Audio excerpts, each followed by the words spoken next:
Hi students, today we are going to see the history subject, lesson number 6, beginning of freedom movement. In that we have seen first part of this lesson in last lecture. Now we are going to see the second part of this lesson. In last lecture we have seen the objective of Indian National Congress. Till here we have completed. Now we will see the moderate phase in bracket 1885 to 1905. Now see what is meant by moderate phase. Moderate phase मतलब क्या कि नरम दल, जो लोग शांतिपूर्वक विचार करके या जो सरकारी जो पॉलिसीज है उसको फॉलो करके जो भी वर्कआउट करते हैं उस उन लोगों का कालखंड या पीरियड जिसे हम लोग कह सकते हैं, फेज को हिस्टोरिकल लैंग्वेज में फेज को कालखंड कहा जाता है या उसको हम लोग टाइम पीरियड कहेंगे. Now see what is saying in this. The early 10 years after establishment of Indian National Congress, their contribution was very slow but consistent. मतलब क्या कि राष्ट्रीय सभा की जब स्थापना हुई थी उसके बाद प्रारंभ के जो शुरुआत के जो 10 साल है उसमें उनका जो कार्य जो है इंडियन नेशनल कांग्रेस का जो कार्य है वो धीमी गति से था, परंतु वो कंसिस्टेंट मतलब निरंतर चलता रहा था. The leaders of Indian National Congress were realistic and highly educated. जो राष्ट्रीय कांग्रेस के नेता थे वो कैसे थे? रियलिस्टिक मतलब यथार्थवादी जिसे हम लोग कहते हैं, यथार्थवादी थे और उच्च शिक्षित भी थे, हाईली एजुकेटेड थे. They were aware that through organized work a strong foundation needs to be built up. उनका ऐसा मानना था कि संगठन का निर्माण जो है, संगठन मतलब क्या कि ऑर्गेनाइज, संगठन का जो निर्माण है वो सुदृढ़ नींव पर होना चाहिए, एक स्ट्रॉन्ग फाउंडेशन के ऊपर होना चाहिए. Western thinkers philosophy of liberalism, freedom, equality, fraternity, this value had an impact on them. और देखो ये जो लोग थे, कौन? जो इंडियन नेशनल कांग्रेस में जो लोग थे उनके ऊपर जो पश्चिमी जो बुद्धिजीवी जो लोग हैं, वेस्टर्न थिंकर्स, ये जो बुद्धिजीवी जो लोग हैं, उदार मतवादी सिद्धांत तो के सिद्धांत वाले, उनका क्या हुआ था? जो स्वतंत्रता, समता, बंधुता ऐसी जो मूल्य जो है, वैल्यू जो है, इनके इनके ऊपर जो है प्रभाव थे, इम्पैक्ट हुआ था.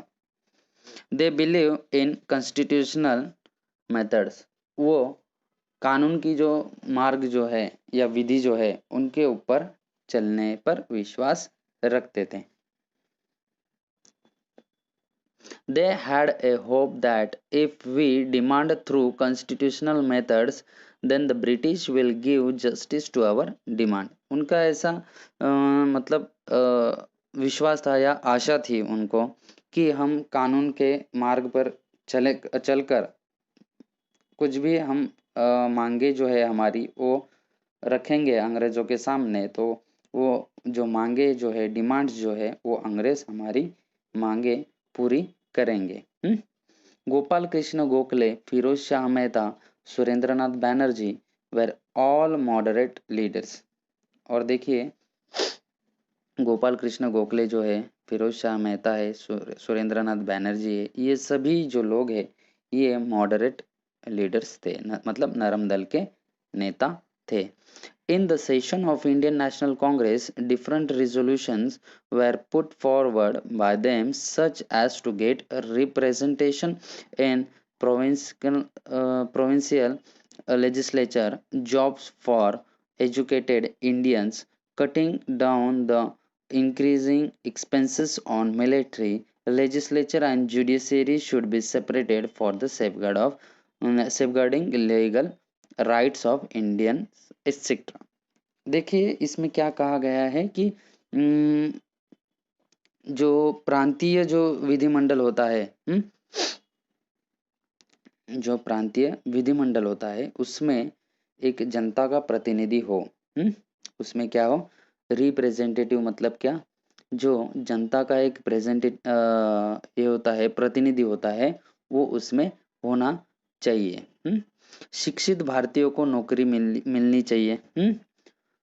यहाँ पे देखो टेक्स्ट बुक में आप देख रहे होंगे, वहाँ पे लिखा है जॉब्स फॉर एजुकेटेड इंडियंस, मतलब जो हमारे भारतीय जो है वो उनको नौकरी मिलनी चाहिए।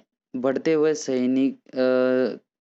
सैनिक के जो उनके ऊपर सैनिक जो लोग हैं उनके ऊपर जो खर्च होता है उसमें भी कटौती की जानी चाहिए। लोगों के कानूनी जो अधिकार है उनकी रक्षा हो सके, इसके लिए कार्यपालिका और न्यायपालिका, legislature and judiciary should be separated, कार्यपालिका और न्यायपालिका को अलग अलग किया जाए। ऐसी जो प्रस्ताव जो है वो राष्ट्रीय जो कांग्रेस के नेता है उन्होंने इस अधिवेशन में रखे थे। To cause a split in the national movement, the British implemented the policy of divide and rule. देखो राष्ट्रीय आंदोलन में फूट डालने के लिए ये जो ब्रिटिश जो थे इन्होंने आगे चलकर क्या किया कि फूट डालो और राज्य करो, जिसे हम लोग बोलते हैं डिवाइड एंड रूल पॉलिसी, इस नीति का उन्होंने अवलंब किया। देखिए अगला वाला पॉइंट है एक्सट्रीमिस्ट फेज। एक्सट्रीमिस्ट फेज का मतलब क्या होता है, जो हम लोगों ने पहले देखा नरम दल, अभी ये क्या हो गया गरम दल। गरम दल मतलब क्या, इनमें जो लोग ऐसे होते हैं, मतलब ये दो दल है, आप लोगों को ध्यान में रखना है, मॉडरेट और एक्सट्रीमिस्ट। मॉडरेट में होते हैं जो पोलाइट होते हैं, मतलब उनको लगता है कि जो सरकारी जो पॉलिसीज़ है उनको हम फॉलो करें, मतलब सरकार के पास हम लोग हमारी मांगे रखें, उन मांगों को वो पूरा कर सकते हैं, ऐसे नरम दल जो मॉडरेट फेज है उनके मन में रहता था। लेकिन अब ये एक्सट्रीमिस्ट जो है, एक्सट्रीमिस्ट मतलब क्या कि उनको ऐसा लगता है कि हम हमारी मांगे उनके पास रखने से अच्छा है कि हमें जो चाहिए वो मिलना ही चाहिए, इसके लिए फिर कुछ भी हो जाने दो। तो इस चीज को जो अवलंब करते हैं उनको एक्सट्रीमिस्ट कहते हैं। कुछ भी करना। देखिए अभी क्या आगे बताया गया है, और ये जो फेज था एक्सट्रीमिस्ट का फेज था वो 1905 से लेके 1920 तक था। All Indian leaders who were politically aware kept aside their differences of caste, religion, language, province and gather on a single platform of a Indian National Congress। देखिए इसमें कहा गया है कि भारत के जो सभी नेता जो थे राजनीतिक दृष्टि से जागरूक, देखो यहाँ पे कहा गया है Indian leaders who were politically aware, मतलब राजकीय दृष्टि से जो राजनीतिक दृष्टि से जो जागरूक जो नेता थे उन्होंने जाति, धर्म, भाषा और प्रांत को बाजू में रख के राष्ट्रीय कांग्रेस के मंच पर इकट्ठा आ रहे थे।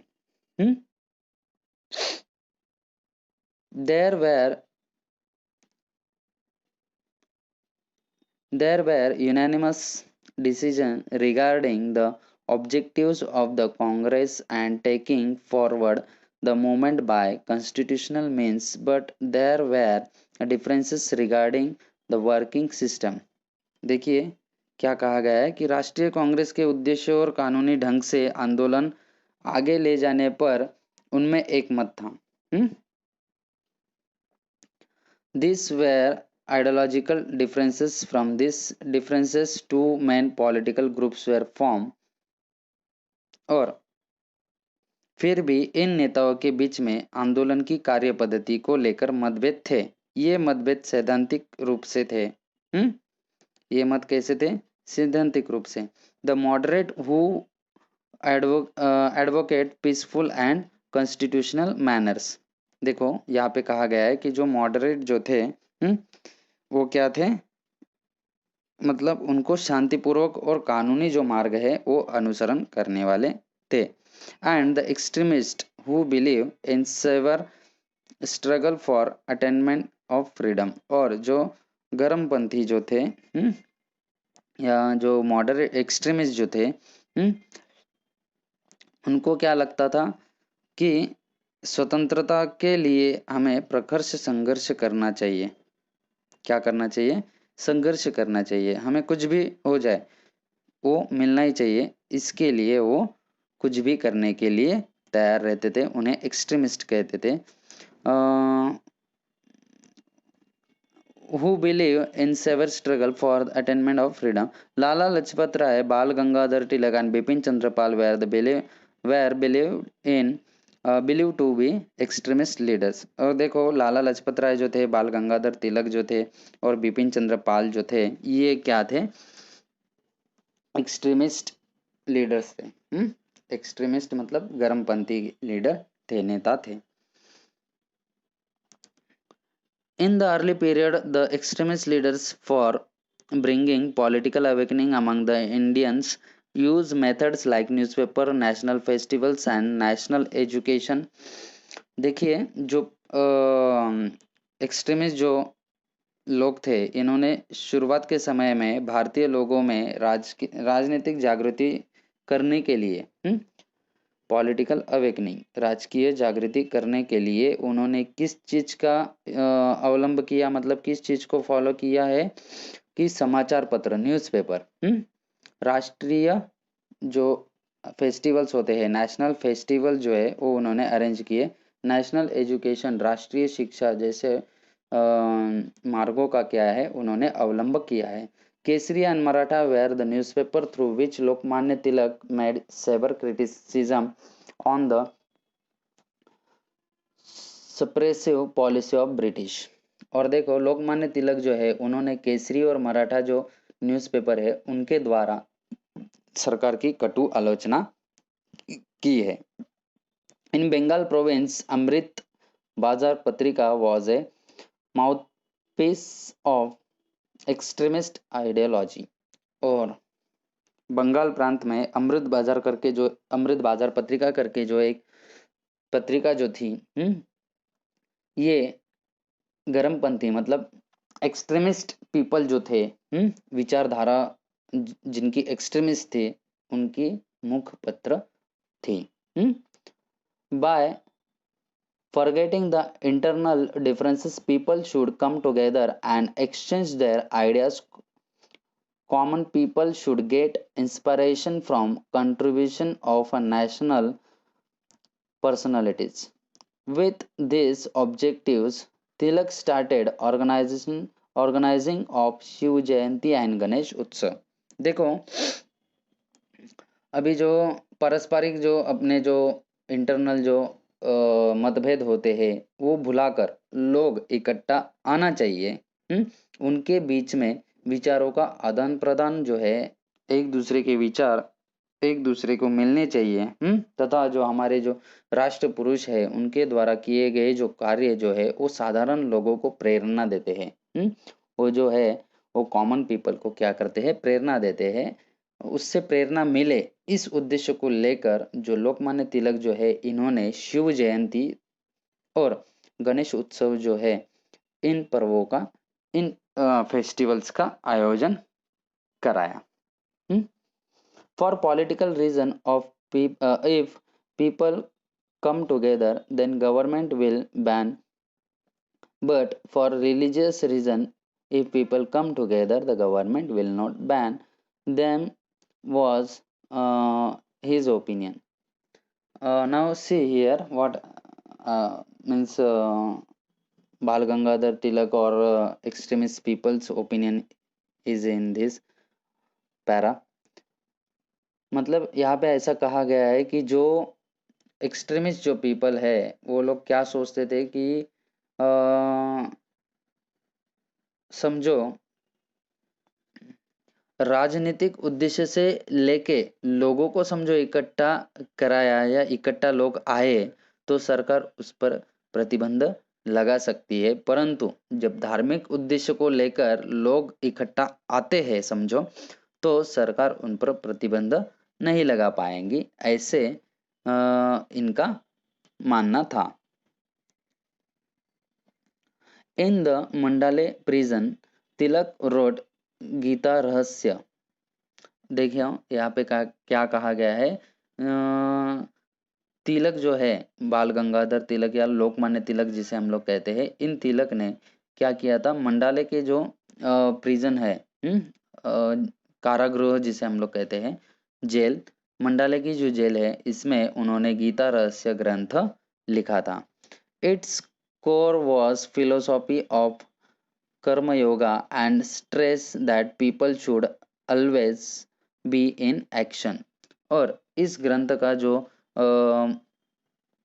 बोलते हैं हम लोग कि इम्पोर्टेंस या जो महत्वपूर्ण जो बात है इस ग्रंथ की, वो क्या है, कर्मयोग है, और लोगों को कर्मशील बनना चाहिए या बने रहना चाहिए, ऐसा इस ग्रंथ का मूल उद्देश्य है।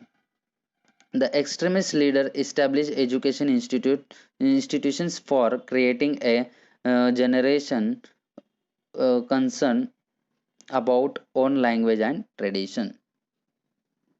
अपनी जो भाषा है, अपनी जो संस्कृति है, इसके प्रति प्रेम आस्था रखने वाली जो पीढ़ी है, ऐसी पीढ़ी निर्माण होने के लिए ये जो एक्सट्रीमिस्ट जो लोग है, नेता है, लीडर्स है, इन्होंने ऐसी जो शिक्षण संस्था जो है ये स्थापित की थी। The extremist leaders were of the opinion that if lakhs of people take part in the freedom movement and challenge the British government by struggling against them, only then success will be achieved। देखो, ये जो extremist जो leaders जो थे, इनका मानना ऐसा था कि लाखों जो लोग हैं इकट्ठा आएंगे, स्वतंत्रता युद्ध में सम्मिलित होकर जो सरकार को चुनौती देंगे, तभी ये संघर्ष कर कर हमें सफलता तभी मिलेगी कि हम सब लाखों करोड़ों लोग इकट्ठा आएंगे और सरकार के खिलाफ हम लोग हो जाएंगे।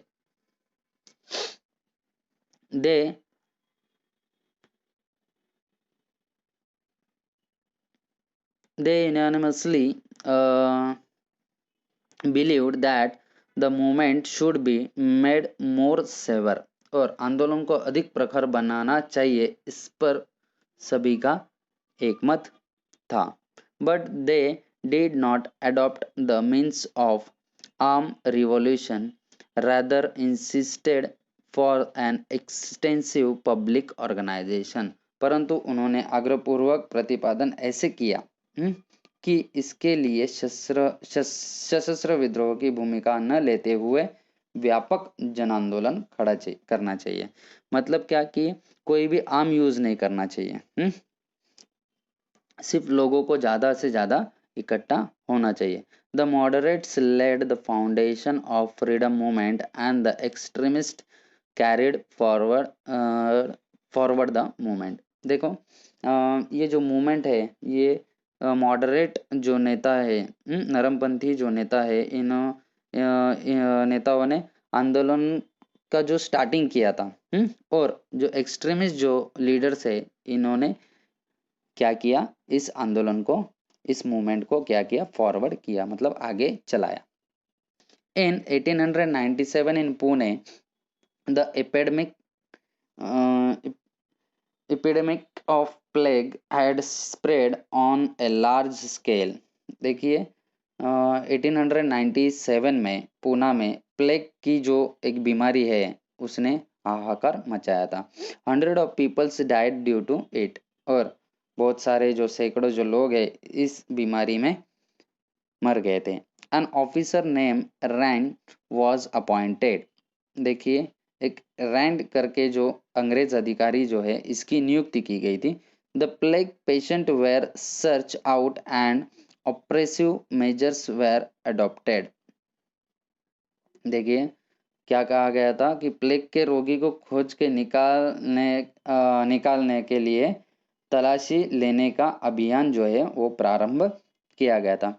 As a revenge the Chapekar brothers assisted Rand. और देखो लोगों पर अन्याय और अत्याचार किए गए उस समय पे। हाँ, तो इसका जो हम लोग बोलते हैं कि रिवेंज जो है बदला लेने के लिए क्या किया कि चाफेकर जो ब्रदर्स जो है इन्होंने इस जो अधिकारी जो है रैंड करके इसकी हत्या कर दी। The government tried to connect a relation of Lokmanya Tilak with this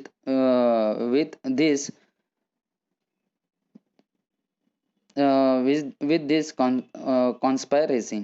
और देखिए गवर्नमेंट ऐसी कह रही थी, कौन सी government? The British government. British government जो है उन्होंने क्या किया था कि लोकमान्य तिलक जो है उनको इस हत्या का षड्यंत्र रचने के मतलब इसमें वो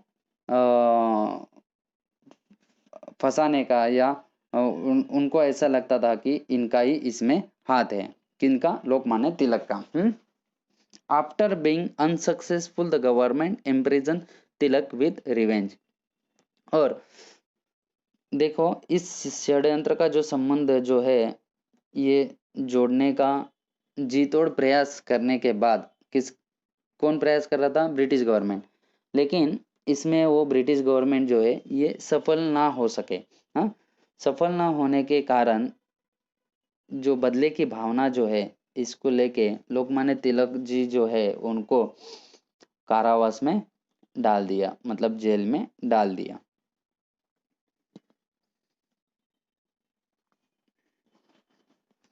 अगला वाला पॉइंट देखिए, पार्टीशन ऑफ बंगाल। मतलब क्या कि बंगाल जो है, बंगाल जो है उसका विभाजन। The British decided to use the policy of divide and rule to create a rift between Hindu Muslim community। देखो हिंदू मुस्लिम जो समाज जो है इनमें फूट का जो मतलब पार्टीशन का जो बीज है वो बोकर फूट डालो और राज्य करो, मतलब डिवाइड करो और राज्य करो, डिवाइड एंड रूल, ये जो नीति जो है इसका अवलंब करना अंग्रेजों ने निश्चित किया था। Then viceroy Lord Curzon contributed to it. और उस समय के तत्कालीन जो वाइसरॉय जो लॉर्ड कर्जन जो है इन्होंने इस आग में घी डाल दी। Bengal was a very large province. Bengal जो है वो एक बहुत बड़ा विशाल ऐसा एक प्रदेश था, प्रांत था। To carry out the work of this province was difficult from administrative point of view. और इसका जो इस प्रांत का जो प्रशासन जो है या शासन जो है ये चलाना एक प्रशासकीय दृष्टिकोण से कठिन था। By putting up this region in 1905, he declared the partition of Bengal province। और यही कारण आगे रखकर, कौन सा कारण?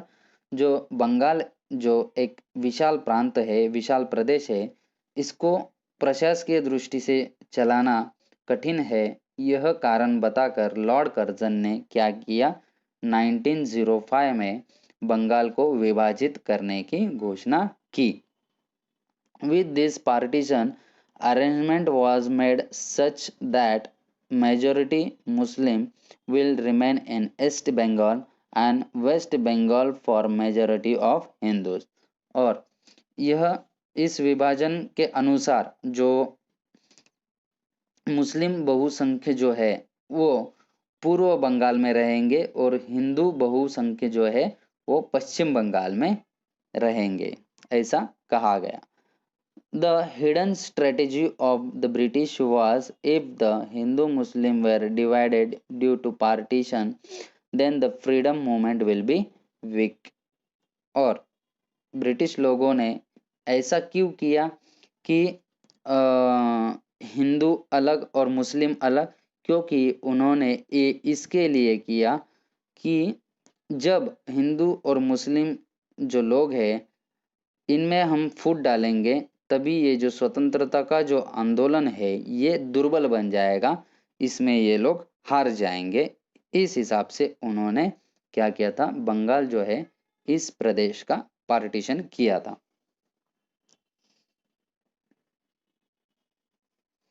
एंटी पार्टीशन मूवमेंट, अभी देखो एंटी पार्टीशन मूवमेंट मतलब ये क्या है, पार्टीशन के खिलाफ जो एक मूवमेंट है वो है। There was public awakening against the partition not only in Bengal but all over India. केवल बंगाल में ही नहीं कि पूरी संपूर्ण भारत में विभाजन के विरोध में जनमत हुआ।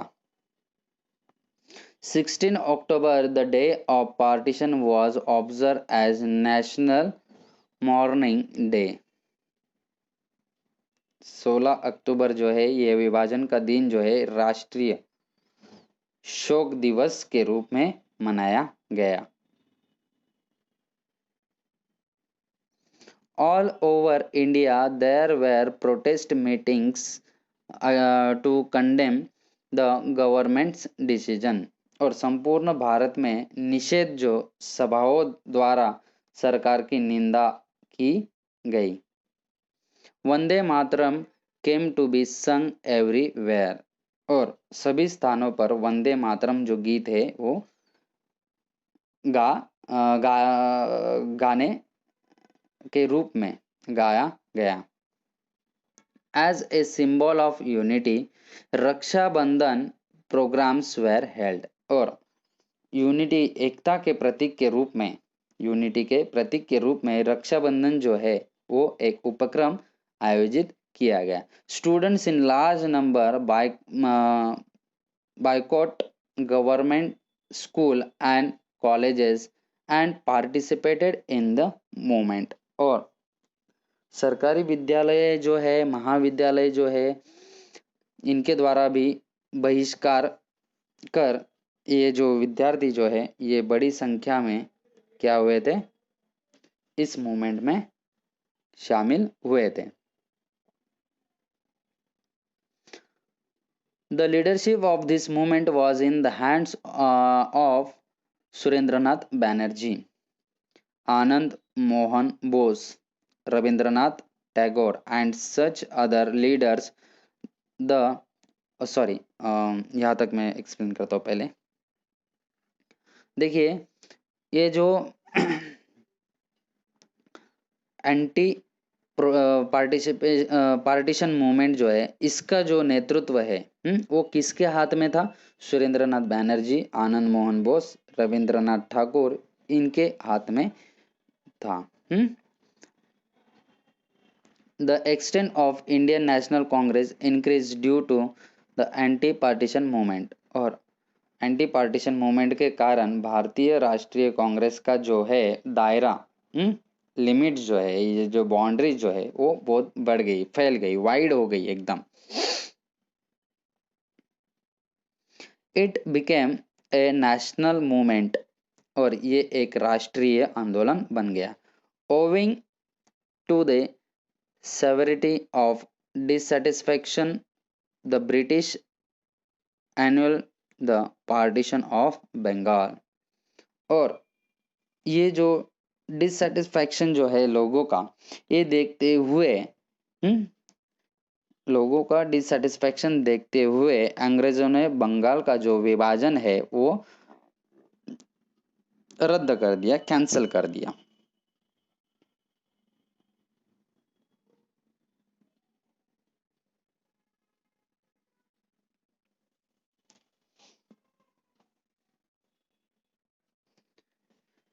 देखिए अभी आगे अगला वाला पॉइंट जो है 4 point program of Indian National Congress.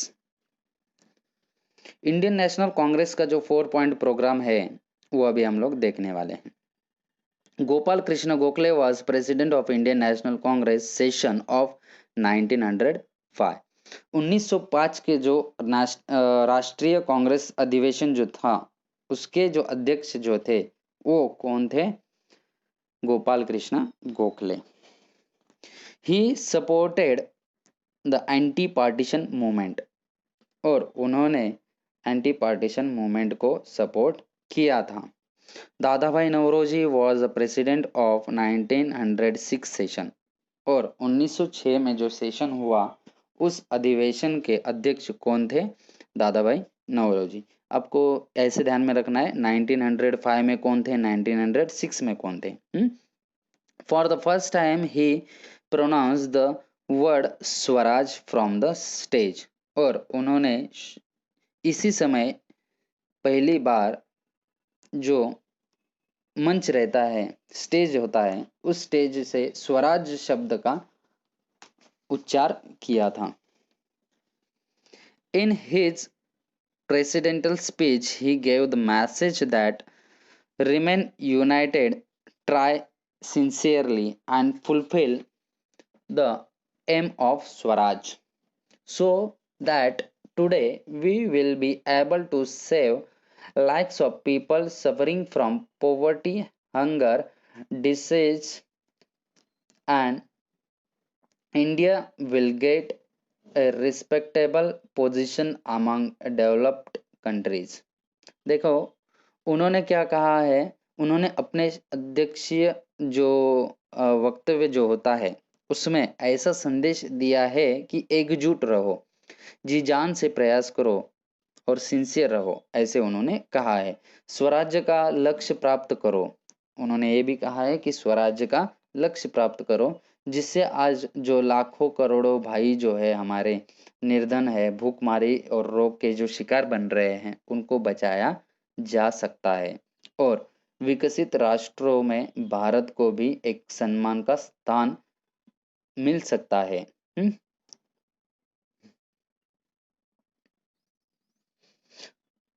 In the same session, Swaraj Swadeshi, National Education and Boycott.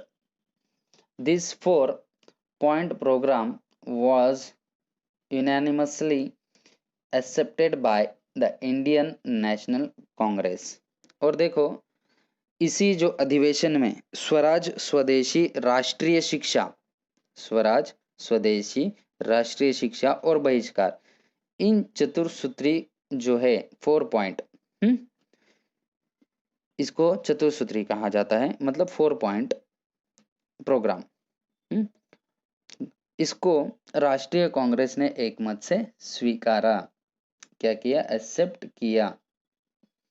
Due to swadeshi movement we will be self sufficient, और स्वदेशी आंदोलन के कारण हम स्वयं पूर्ण और आत्मनिर्भर बनेंगे।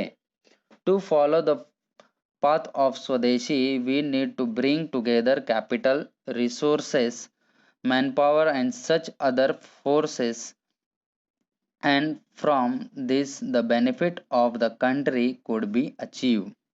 और देखो स्वदेशी के मार्ग पर चलने के लिए हमारे देश में, देश की जो पूंजी है, इकोनॉमी जो है, या जो कैपिटल है, संसाधन है, रिसोर्सेस है, और मैन पावर जो है, और अन्य सभी साधनों को हमें एकत्रित करना होगा, और इसी के द्वारा हम देश का क्या कर सकते हैं? कल्याण कर सकते हैं, बेनिफिट कर सकते हैं।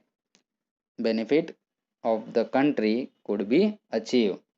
पॉइंट लाइन टू लाइन आप लोगों को देखना है जब भी मैं यहाँ से एक्सप्लेन करता हूँ तब। It was decided that boycotting of foreign goods is the first step and boycott the foreign rule will be next step। और देखो विदेशियों वस्तु को और माल पर बहिष्कार डालना यह पहली सीढ़ी है, तो विदेशी शासन का बहिष्कार करना ये अगली सीढ़ी होगी, नेक्स्ट स्टेप होगी। Due to boycott we will be able to attack the roots of British imperialism was opinion of some of the leaders। और देखो इनमें से कई जो नेता जो थे, ऐसे उनका मानना था कि बहिष्कार के कारण ब्रिटिश साम्राज्य है उसकी जड़ पे हम क्या करेंगे? अटैक करेंगे, रूट के ऊपर हम लोग क्या करेंगे? अटैक करेंगे। So all of you students, pay attention that second part of this lesson we have completed till here. We will complete next part in next points of this lesson in third part. Hmm? So I hope that you have understood this lesson.